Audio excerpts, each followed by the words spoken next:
The December 20th, 2022 meeting to order at 6:01 p.m. All council members are present except for Councilmember Jim Holmes. Welcome to our guests and visitors. We provide an opportunity for the public to address the City Council on any agenda item or during the hearing of visitors portion of the agenda.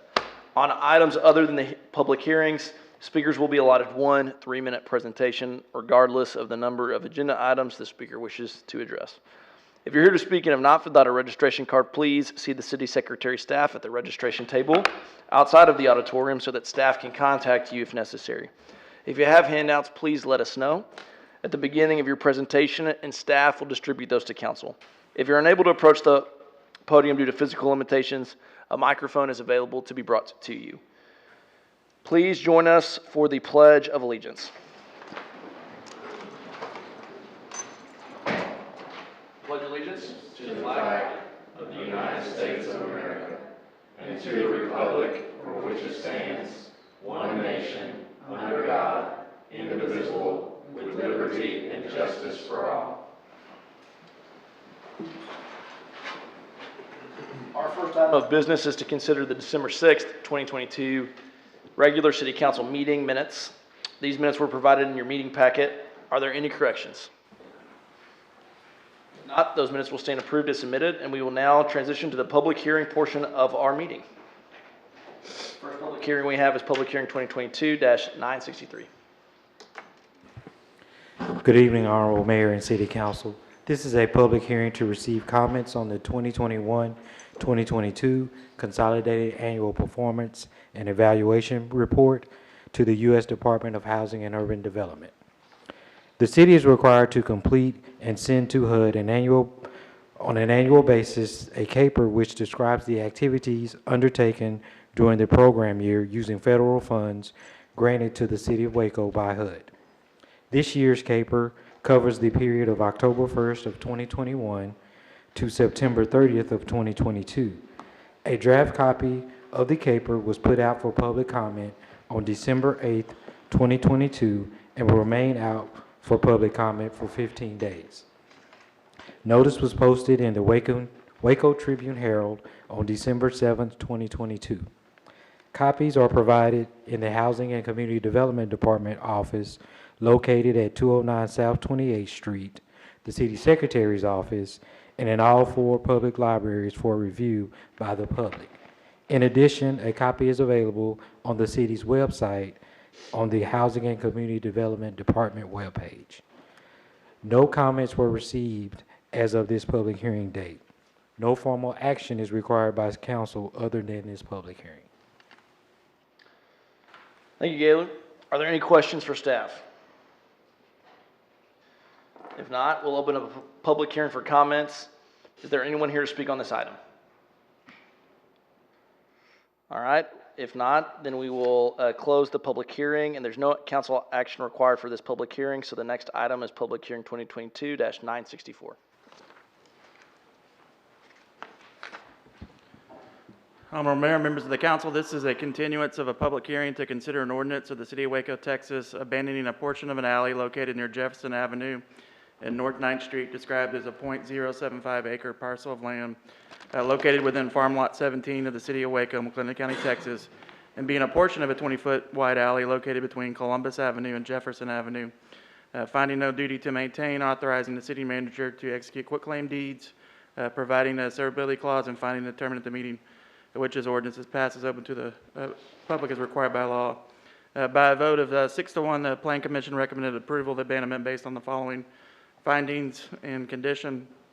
The findings being public use of the right-of-way is not required for proper flow of traffic or for emergency vehicle access to the area, and that utility access for surrounding property is not adversely impacted by the abandonment of the right-of-way. The condition is that the Plan Commission recommended that an ingress-egress easement shall be retained to provide access to the Waco Independent School District building located at 319 South 10th Street. Unless Waco Independent School District provides documentation that the easement is not needed to access their building. Based on feedback from the applicant and representatives from Waco Independent School District, staff recommends the following revised condition: that alley access from Columbus Avenue to the Waco Independent School District building located at 319 North 10th Street shall be improved by the applicant Improvements shall include trimming, removal of trees and other obstructions in the alleyway, and grading of the alley. Excuse me. Bad timing for a sneeze. Are there any questions for staff? We'll open a public hearing for comments. Is there anyone here to speak on this item? If not, we'll close the public hearing and I'll ask for a motion. Move for approval on first reading. Second. Any discussion? Please poll the council. Bearfield, Yes. Rodriguez. Porter, Yes. Meek. Yes, that motion carries. And we'll move on to the consent agenda. The following resolutions have been pulled from the consent agenda and will be voted on separately. That's Resolution 2022-972. Is there a motion on this item? Move for approval. Second. Any discussion? Please poll the council. Bearfield, Rodriguez. Aye. Meek. Yes, that motion carries. And the consent agenda consists of resolutions 2022-965 through 986, except for 972. Is there a motion on the consent agenda? Move for approval. Second. Any discussion? Please poll the council. Bearfield, Yes. Rodriguez. Aye. Porter, Yes. Meek. Yes, that motion carries. And next we have ordinance 2022-987. An ordinance of the City of Waco, Texas, amending sections 16-120 and 16-124 in Article 4 Smoking Regulations of Chapter 16 Nuisances of the Code of Ordinances for the purpose of amending the exception for cigar lounges, hookah bars, and hookah lounges to, number 1, delete the requirement that said businesses be in operation on July 21st, 2015, the date of adoption of Article 4. Number 2, add a definition of a separate air ventilation system. And number 3, add a requirement that said businesses be located in a standalone building or in a building that operates a separate air ventilation system. Repealing all ordinances or parts of ordinance in conflict herewith, providing for inclusion in the code, providing for penalties, providing a savings clause, providing a severability clause, and finally determining the meeting at which this ordinance is passed is open to the public as required by law. This ordinance comes to council on first reading. Is there a motion? Move for approval. Second. Any discussion? Please poll the council. Bearfield, Yes. Rodriguez. Aye. Porter, Yes. Meek. Yes, that motion carries, and we'll move to ordinance 2022-988. An ordinance amending Section 1876A of the Code of Ordinances of the City of Waco, Texas, to merge and consolidate the number of classifications and pay grades, increase the number of positions in emergency operations classification of the Waco Fire Department by from 15 classifications and 8 pay grades to 6 classifications and 6 pay grades, abolishing all classifications, positions, or classes in conflict herewith, increasing the number of firefighters grade 1 from 78 to 81. Just a minute, council.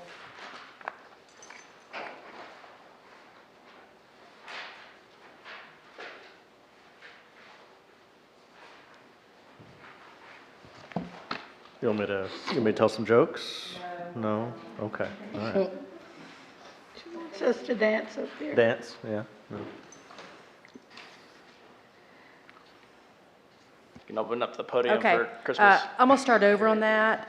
That's ordinance number 2022-988, an ordinance amending section 1876A of the Code of Ordinances of the City of Waco, Texas, to merge and consolidate the number of classifications and pay grades of the Waco Fire Department from 15 classifications and 8 pay grades to 6 classifications and 6 pay grades, abolishing all classifications, positions, or classes in conflict herewith, repealing all ordinances or parts of ordinances in conflict herewith, providing a savings clause, providing for inclusion in the code, and finally determining the meeting at which this ordinance is passed is open to the public as required by law. This ordinance comes to council on first reading.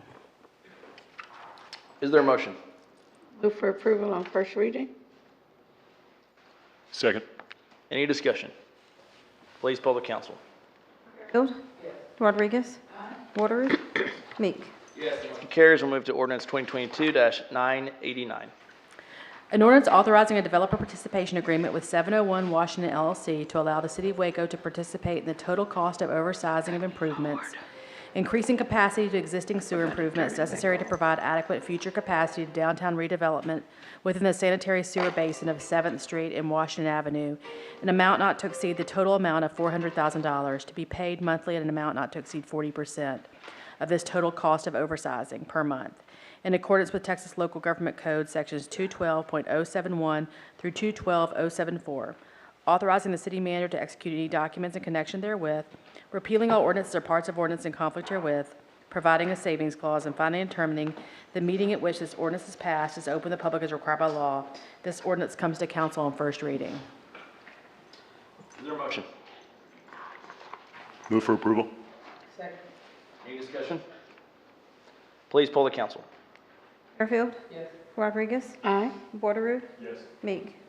Motion carries, and we'll move to ordinance 2022-990. An ordinance amending Section 24-127 of Article 6 Financial Matters of Chapter 24 Taxation and Finance of the Code of Ordinances of the City of Waco, Texas, to authorize the city manager to approve the use of a method other than competitive sealed bidding and determine that such a method provides the best value for the city. Repealing all ordinances or parts of ordinances in conflict herewith, providing for inclusion in the code, providing for an effective date, and finally determining the meeting at which this ordinance is passed is open to the public as required by law. This ordinance was approved by a 5-0 council vote on first reading on December 6, 2022. Is there a motion? Second. Any discussion? Please poll the council. Fairfield. Yes. Rodriguez. Bordereau. Yes. Meek. Yes. The motion carries. The next item to consider is ordinance 2022-991. of Waco, Texas, amending Section 28-931 and Chapter 28 zoning of the Code of Ordinances for the purpose of removing the requirement for a permit and fees associated with holding estate sales, repealing all ordinances or parts of ordinance in conflict herewith, providing for inclusion in the code, providing for penalties, providing a savings clause, providing for a severability clause, and finally determining the meeting at which this ordinance is passed is open to the public as required by law. This ordinance was approved by a 5-0 council vote on first reading on December 6, 2022. Is there a motion? Move for approval on second reading? Second. Any discussion? Please poll the council. Fairfield. Yes. Rodriguez. Bordereau. Yes. Meek. Yes, that motion carries, and the next item is ordinance 2022-992. An ordinance of the City of Waco, Texas, closing the at-grade railroad crossing at Oxygen Drive, DOT number 790-612A, RRMP 681.6, for its replacement by frontage road bridge crossings in the City of Waco, McLennan County, Texas. Directing city maps to be changed to reflect the closure, retaining all rights, title, and interest in the crossing, providing a severability clause, and finally determining the meeting at which this ordinance is passed is open to the public as required by law. This ordinance was approved by a 5-0 council vote on first reading on December 6, 2022. Is there a motion? Move for approval on second reading. Second. Any discussion? Please poll the council. Fairfield. Yes. Rodriguez. Aye. Bordereau. Yes. Meek. Yes, that motion carries. The next item to consider is ordinance 2022-993. An ordinance of the City of Waco, Texas, abandoning a portion of Morris Street right-of-way located in the vicinity of South 11th Street and Prose Street, adjacent to 2011 South 11th Street, described as a 0.054-acre portion of Morris Street, a variable width right-of-way, and a 0.352-acre tract of land, being 4 tracts of land in the Primrose Addition, in addition to the City of Waco, McLennan County, Texas. Recorded in Volume 275, page 189, Deed Records, McLennan County, Texas. Conveyed to Adele and Kelvin Williams, recorded in instrument number 2009-30261, Official Public Records, McLennan County, Texas. Finding no duty to maintain, authorizing the city manager to execute quitclaim deeds, providing a severability clause, and finally determining the meeting at which this ordinance is passed is open to the public as required by law. This ordinance was approved by a 5-0 council vote on first reading on December 6, 2022. Is there a motion? Move for approval on second reading? Second. Any discussion? Please poll the council. Fairfield. Yes. Rodriguez. Aye. Bordereau. Yes. Meek. Yes, that motion carries. And next we have the hearing of visitors. During the hearing of visitors portion of the agenda, we provide the opportunity for the public to present concerns or address issues that are not matters of consideration listed on the agenda. Council is unable to conduct discussion, but we will listen, ask staff to look into concerns, and will provide follow-up. Please provide registration information so that staff can contact you if necessary. If you have handouts, please let us know at the beginning of your presentation, and staff will distribute those to council. If you're unable to approach the podium due to physical limitations, a microphone is available to be brought to you. And I do have a couple cards here tonight. The first one I have is Liz Mitchell, followed by Nancy Ray Mitchell.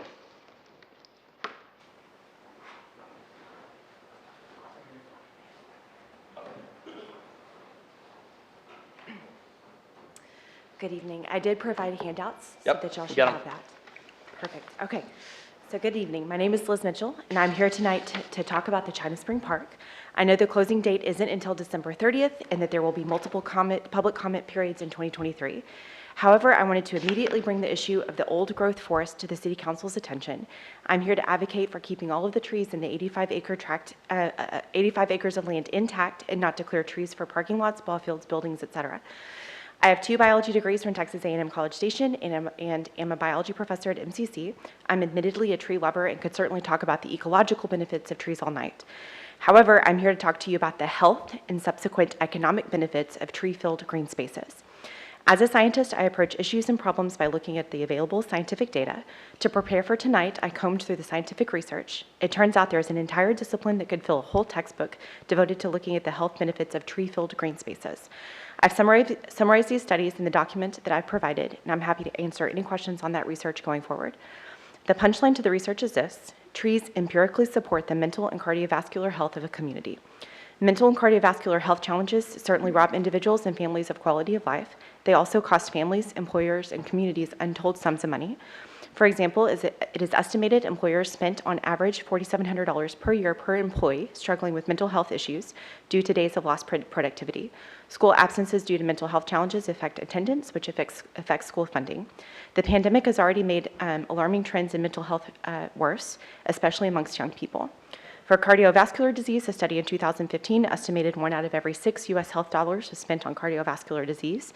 The American Heart Association estimates medical cost and productivity losses due to cardiovascular disease to sharply rise by 2035. According to McLennan AgriLife, McLennan County has measurably worse mental and cardiovascular health compared to state and national averages. Mental health and cardiovascular health challenges are costing Wacoans quality of life and economic dollars. The trees will be paid for, hopefully, on December 30th. Simply by keeping the China Spring Forest intact, Waco can support the mental and cardiovascular health of the China Spring community, benefiting quality of life and saving China Spring residents money. It must be mentioned, cutting trees down now and deciding later to replant is not only monetarily wasteful and ecologically irresponsible, but the data suggests that the biggest benefit to the health, as previously mentioned, are intact ecosystems. If the trees are cut down now, the ecosystem would be disrupted. Reestablishing an ecosystem isn't guaranteed, and even if reestablishing the ecosystem did eventually work, it would take decades to reestablish. So in summary, keep the trees to benefit the health of China Spring residents and to save money. Thank you, Ms. Thank you. Mitchell. Yes, sir. Next, we have, as I just said, thank you. Thank you. No, thank you for being here tonight.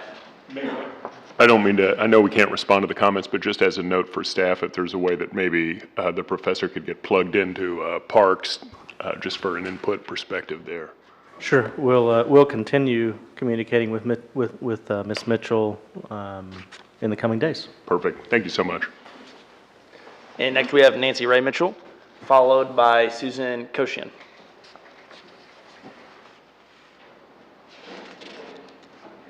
Thank you for allowing us this time to visit with y'all.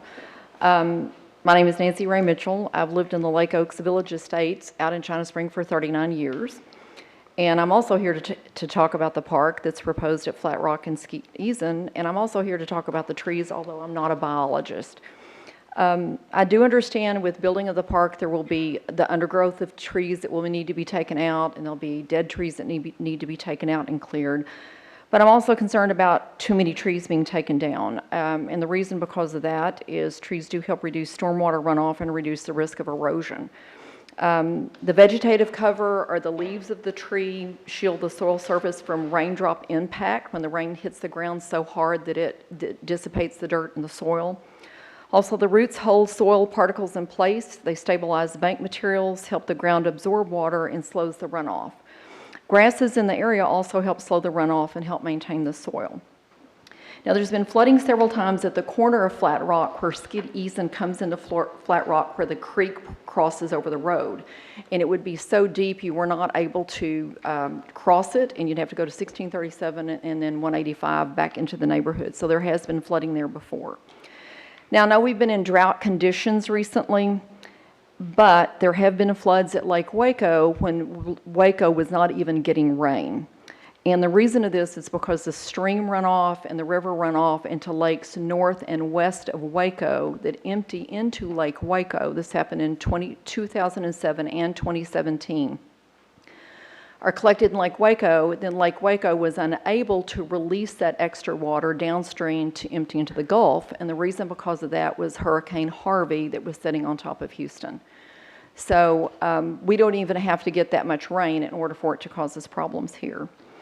So I understand that there's a lot of time before this. I did want to have some input in talking about the protection of the trees and how it does affect the land in the area around it. And I know that y'all know that it's in a floodplain, but if the trees are removed and there's some type of engineered system to deal with the flooding, it's still going to be very expensive and not as effective as having the trees that are there. So thank you all very much for your time, and also thank you for your work with the City of Waco. Thank you so much for being here. Next, we have Susan Koshian. Am I saying that name right? I might not be.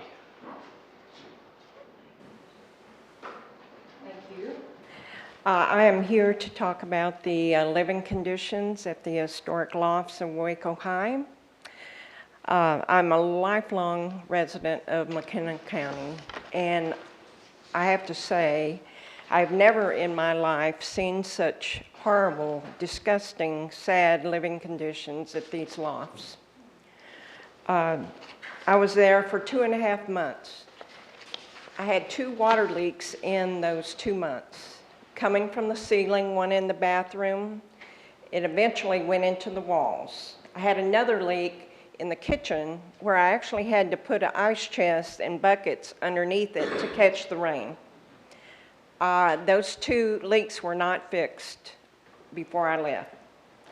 There was also a bad leak in the first floor of the building. Water went halfway down the hallway, and I don't know if it came from pipes or whatever, but it even ran into the manager's office. And I have no idea if that leak was fixed or not.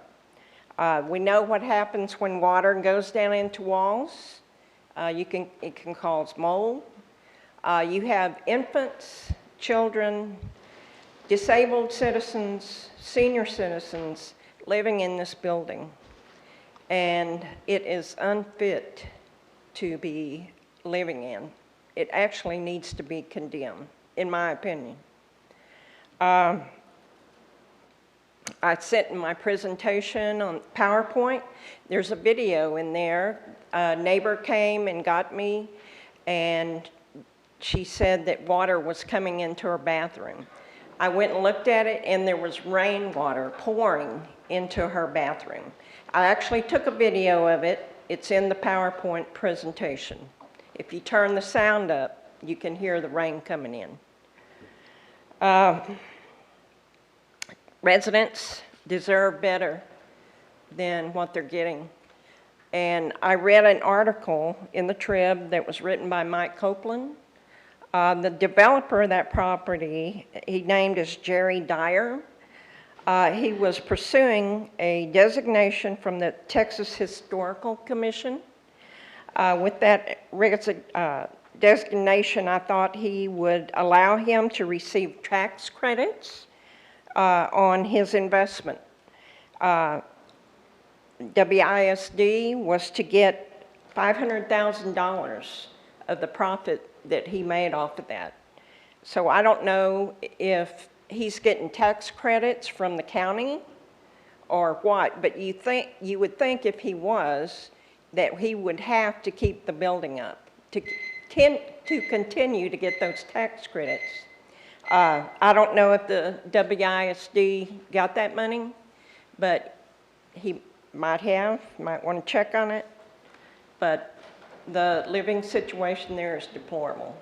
And I wanted to get it on record of that fact. We so appreciate you coming tonight, and we will have our city staff members contact you over this issue, and we'll look into it. Thank you so much. Those are all the cards I have. Is there anyone else here to speak in the hearing of visitors? If not, we'll close the hearing of visitors. Are there any announcements that council would like to make? Yes, Mayor, I would like to, on one item of, two items really of community interest. The first is thanks to our City Secretary, Michelle Hicks, for proposing this idea of kind of a council member sound-off or shout-outs or maybe even airing of grievances as the season is appropriate. The second is, I had the chance, I appreciate both city staff and our mayor proclaiming December 15th, Paula Hoover Day in the city of Waco. She's a longtime music education educator here in Waco ISD, is in her 4th decade of service. And we got to present that proclamation at the Waco ISD School Board in front of a lot of her current students, including my daughter, and a lot of her fellow staff members at Hillcrest PDS and former staff members. A lot of former Hillcrest faculty came to support her. And so grateful to the city for making that proclamation, and also to her for her decades of dedicated service to our school district and our school children. One of the things I wanted to remind the community about was on December 22nd, this Thursday at 11 a.m., we will have our, at the Cameron Park Zoo Pavilion, we will have the groundbreaking ceremony for our Penguin Shores exhibit, as well as the Education Center and Vet Hospital. So very excited about the groundbreaking for that ceremony for that event, or for that facility, and hope to see everyone there.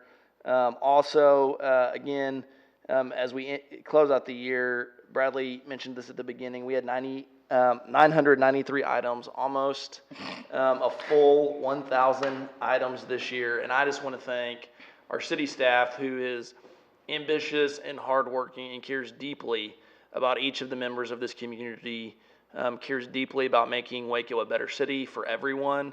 And I sincerely am so thankful that we've been able to accomplish all that we have this year. So much gratitude to our staff and to my council colleagues. I hope everyone has a very happy holiday season, and we will see everyone back in 2023. So with that, this meeting will be adjourned at 6:28 p.m. All right.